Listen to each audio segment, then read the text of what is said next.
Good morning विद्यार्थ्यांनो, मी शासकीय अध्यापक महाविद्यालयाची विद्यार्थिनी असून माझं नाव रागिनी दिलीप अनासने आहे आणि आज मी वर्ग 8 वाचा इतिहास हा विषय शिकवणार आहे। तर विद्यार्थ्यांनो, आपण इतिहासामध्ये खूप चळवळी बघितल्या आणि वेगवेगळ्या प्रकारचे सत्याग्रह बघितले। त्याचप्रमाणे आपण आपल्या सत्तेने दिलेले लढे सुद्धा आपण बघितलेले आहेत। तर आज आपण असाच एक लढा बघणार आहोत, तो म्हणजे 1857चा स्वातंत्र्य लढा। कोणता? 1857चा स्वातंत्र्य लढा।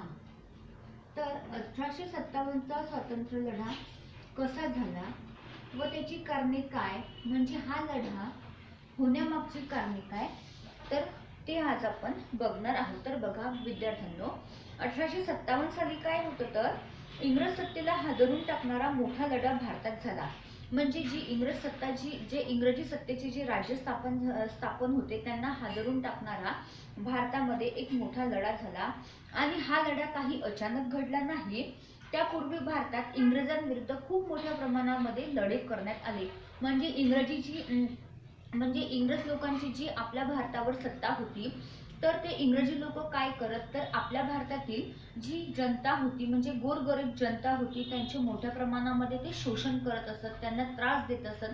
त्याचप्रमाणे ते दुजाभाव करत असत, म्हणजे त्यांच्या इथे ते त्यांच्याकडनं काम करून घेत असत। म्हणजे आपले भारतीय लोक इंग्रजांच्या इथे इंग्रजांच्या इथे त्यांचेच मोठमोठ्या प्रमाणामध्ये व्यापार उद्योग वगैरे चालू होते, तर ते काय करत असत तर आपले भारतीय लोक तिथे काम करत असत, म्हणून ते कामामध्ये सुद्धा काय करत असत, दुजाभाव करत असत। म्हणजे त्यांच्या लोकांना जास्त वेतन आणि आपल्या लोकांना कमी वेतन असा देखील ते काय करत असत तर दुजाभाव करत असत। आणि 1857च्या लढ्याची व्याप्ती आणि त्यामागची भूमिका लक्षात घेऊन स्वातंत्र्यवीर सावरकरांनी ज्या पुस्तकातून ही मांडणी केली, त्या 1857च्या स्वातंत्र्य समर या पुस्तकाने पुढे अनेक क्रांतिकारकांना ब्रिटिशांविरुद्ध लढण्याची काय दिली होती तर प्रेरणा दिली होती।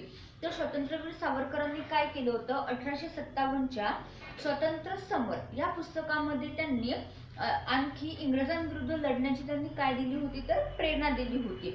आणि 1857 पूर्वी सुद्धा काही लढे झालेले आहेत। तर हे लढे कसे होते तर जे उमाजी नाईक होते त्यांनी काय केलं होतं, दिलेला लढा हे काय होता असाच होता। आणि उमाजींनी आपल्या रामोशी बांधवांना व स्थानिक जनतेला त्यांनी एकत्र केलं होतं। म्हणजे जे उमाजी नाईक होते त्यांनी त्यांचे जे रामोशी बांधव होते आणि स्थानिक जनता होती, त्या युवकांना त्यांनी संघटित करून इंग्रजांविरुद्ध मोठा बंड पुकारला होता।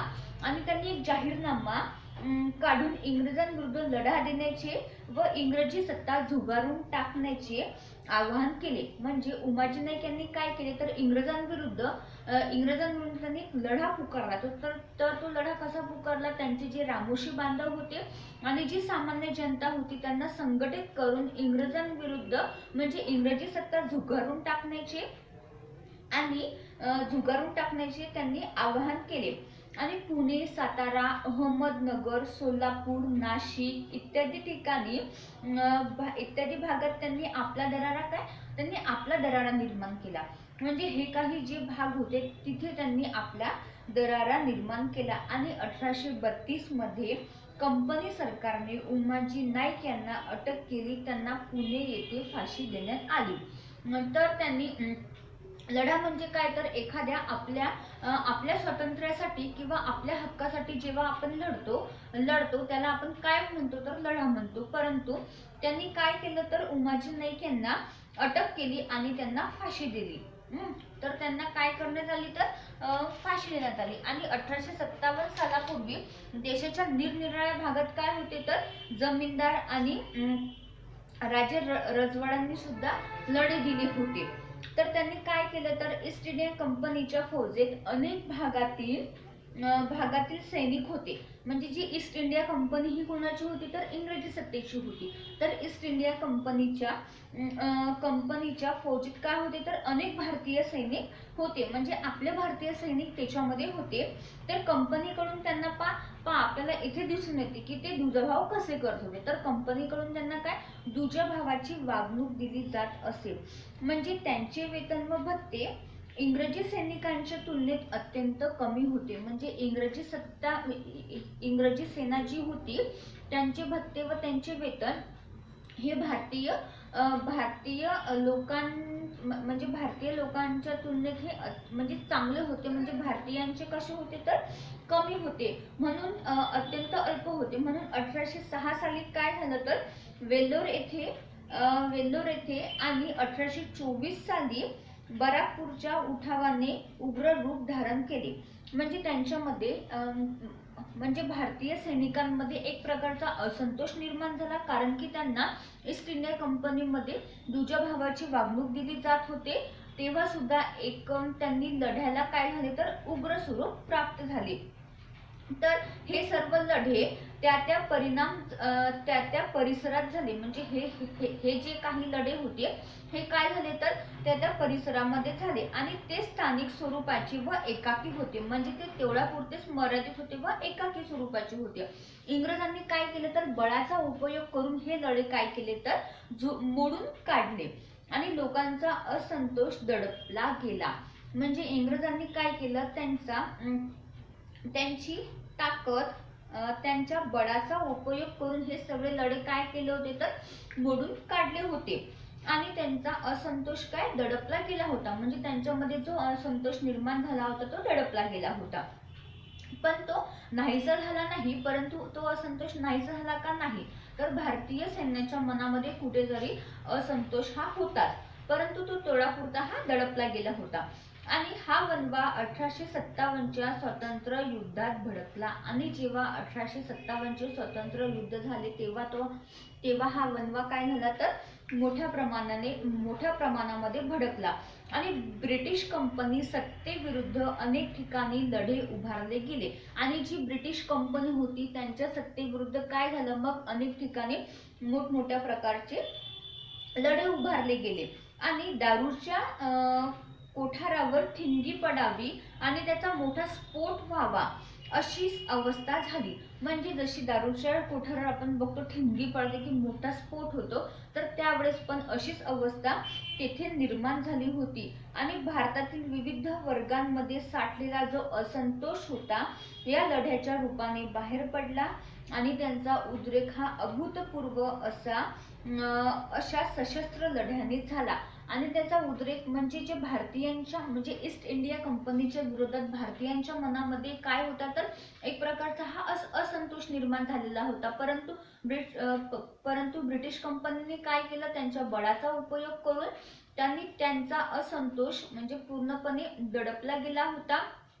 परंतु जेव्हा 1857चा स्वातंत्र्य लढा झाला तेव्हा परत भारतीयांच्या मनामध्ये एक प्रकारचा हा वणवा पेटला आणि तो वणवा म्हणजेच हा 1857चा लढा झाला. तर 1857च्या लढ्याची कारणे आपण आज बघणार आहोत. 1857च्या लढ्याची कारणे.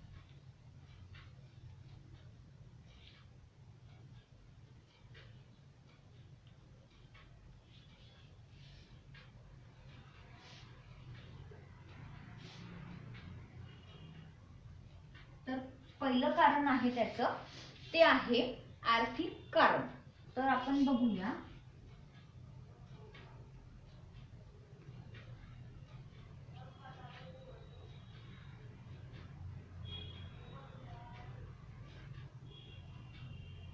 आर्थिक कारणे म्हणजे बघा इंग्रज पूर्व काळात काय होती भारतात अनेक राजवटी होत्या, त्यामध्ये बदल झाला तरी गावगाडा पूर्वीसारखा चालू राहिला. तर म्हणजे काय इंग्रज पूर्व काळात काय होतं भारतात अनेक राजवटी होत्या, त्यामध्ये बदल जरी झाला तरी जसा गावगाडा आधी होता तसाच तो चालू राहिला. आणि इंग्रजांनी मात्र प्रचलित व्यवस्था बदलून नवीन व्यवस्था निर्माण केल्या आणि इंग्रजांनी काय केलं, जी आधीपासूनची जी व्यवस्था होती त्यांनी ती पूर्णपणे बदलून टाकली आणि नवीन प्रकारची काय केली तर त्यांनी व्यवस्था निर्माण करण्याचा प्रयत्न केला आणि गावगाड्यांचे बदलत असलेले स्वरूप पाहून जनतेच्या मनात काय निर्माण झालं तर अस्थिरता व असुरक्षिततेची भावना निर्माण झाली तर तर याच्यास आपण आता एक आर्थिक कारण बघणार आहोत. तर ते बघा, इंग्रजांनी आर्थिक उत्पन्न वाढवण्यासाठी काय केलं तर नवीन महसूल पद्धत अंमलात आणली. म्हणजे इंग्रजांनी त्यांचे आर्थिक उत्पन्न वाढले पाहिजे म्हणून त्यांनी एक महसूल पद्धत म्हणजे कर्ज पद्धती ही नवीन अंमलात आणली. शेतकऱ्यांकडून जबरदस्तीने ते काय करत असत तर महसुलाची वसुली करत असत. म्हणजे शेतकरी त्यांना महसूल तर देतच असत परंतु ते मोठ्या प्रमाणामध्ये त्यांच्याकडनं महसुलाची वसुली करत असत. आणि पर्यायाने शेती व्यवस्था त्यांनी काय केली होती तर कोलमडून टाकली होती. म्हणजे शेतीची जी व्यवस्था होती त्यांनी ती कोलमडून टाकली होती आणि इंग्लंडच्या बाजारपेठेतील माल भारतात खपवून आर्थिक लाभ घेण्याचे ब्रिटिशांचे धोरण होते. आणि जो इंग्लंडच्या बाजारपेठेतील जो माल होता म्हणजे त्या इंग्रजी सत्तेच्या म्हणजे त्या इंग्रजांच्या जो बाजारपेठेमधील माल होता तो भारतामध्ये आणून तो विकून त्याच्यामधनं आपल्याला जास्तीत जास्त प्रमाणामध्ये आर्थिक उत्पन्न कसे होईल हे धोरण तेव्हा इंग्रजांचे होते. आणि त्यांनी येथील उद्योगधंद्यांवर ज्याच्या कर बसवले म्हणजे मोठ्या प्रमाणामध्ये त्यांनी काय केले तर कर बसवले आणि भारतात विकसित झालेला हस्तकला व कापड जो उद्योग होता म्हणजे भारतामध्ये मोठ्या प्रमाणामध्ये हस्तकला आणि कापड उद्योग हे विकसित झाले होते परंतु ते इंग्रजांनी काय केले तर दिवाळखोरीत काढले म्हणजे ते नष्ट करण्याच्या मार्गावर होते. आणि अनेक भारतीय कारागीर काय झाले मग तेव्हा बेकार झाले होते. या सर्वांच्या मनात इंग्रजांविरुद्ध मग भारतीय जनतेच्या मनामध्ये काय झालं तर इंग्रजांविरुद्ध असंतोष वाढत गेला. म्हणजे इंग्रजांनी काय केलं तर भारतामध्ये त्यांच्या बाजारपेठेतील वस्तू आणून त्या भारतातील बाजारपेठेमध्ये विकू लागले आणि ते जास्तीत जास्त त्याच्यावर कर लावू लागले. त्यामुळे काय झालं तर जे भारतीय जनता होती त्यांना ते झेपलं नाही म्हणून आणि भारतीय जनता ही मोठ्या प्रमाणामध्ये बेकार झाली म्हणून त्यांच्यामध्ये इंग्रजांविरुद्ध काय झालं तर असंतोष निर्माण झाला. आता तात्कालिक कारण काय आहे तर इंग्रज आपल्या चालीरीती परंपरा रूढी यात हस्तक्षेप करत आहेत. म्हणजे ज्या भारतीय लोकांच्या ज्या चालीरीती होत्या रूढी परंपरा होत्या यामध्ये इंग्रज काय करत होते तर हस्तक्षेप करत होते आणि भारतीयांना त्याचे काय वाटू लागले तर त्याचे एक प्रकारचे त्यांना दडपण वाटू लागले. आणि सतीबंदी विधवा विवाह कायदे जरी सामाजिक दृष्टीने योग्य असले तरी आपल्या जीवन पद्धतीमध्ये हस्तक्षेप करणे हे त्यांना अशी समजूत भारतीयांनी करून घेतली. करणे हे चांगले नाही अशी समजूत काय केली तर भारतीयांनी करून घेतली. त्यामुळे भारतीय लोक काय झाले तर असंतुष्ट बनले. तर हे 1857च्या लढ्याचे काय होते तर तात्कालिक कारण होते. म्हणजे इंग्रजांनी काय केलं जे भारतामधल्या रूढी परंपरा आणि जे नियम व अटी लागू होते त्यांच्यामध्ये हस्तक्षेप करण्याचा प्रयत्न केला. त्यामुळे भारतीयांच्या मनामध्ये इंग्रजांविरुद्ध मोठ्या प्रमाणामध्ये असंतोष हा वाढत गेला. आता आपण बघूया तात्कालिक कारण.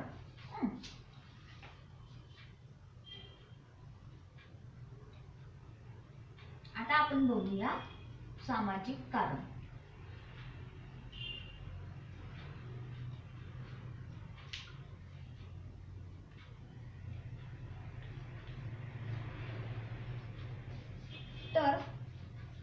तर बघा विद्यार्थ्यांनो, आता आपण तात्कालिक कारण बघूया. तर ब्रिटिशांनी 1856 साली हिंदी सैनिकांना काय दिल्या होत्या तर लांब पल्ल्याच्या एनफील्ड नावाच्या या बंदुका दिल्या होत्या.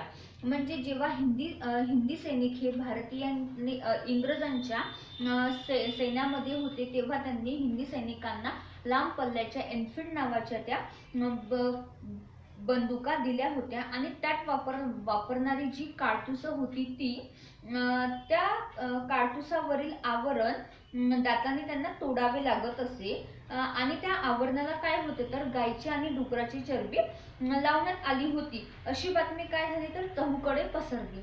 म्हणजे जेव्हा आपण हे तात्कालिक कारण बघत आहोत तर ब्रिटिशांनी काय केलं होतं तर 1856 साली हिंदी सैनिकांना लांब पल्ल्याच्या एनफिल्ड नावाच्या ज्या बंदुका दिल्या होत्या त्या बंदुकांचे जे त्या बंदुका अशा दाताने काडतुसावरील आवरण त्यांना अशी दाताने तोडावे लागत होते तर त्याच्यावर काय होते तर गायची आणि डुकराची चरबी लावण्यात आलेली होती.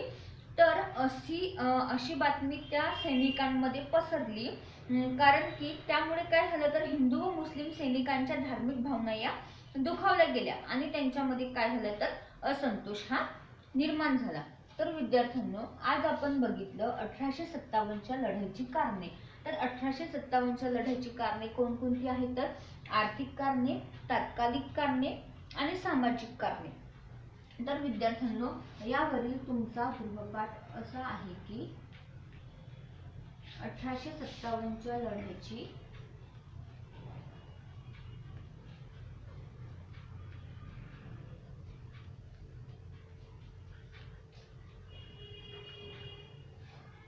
सामाजिक कारणे स्पष्ट करा.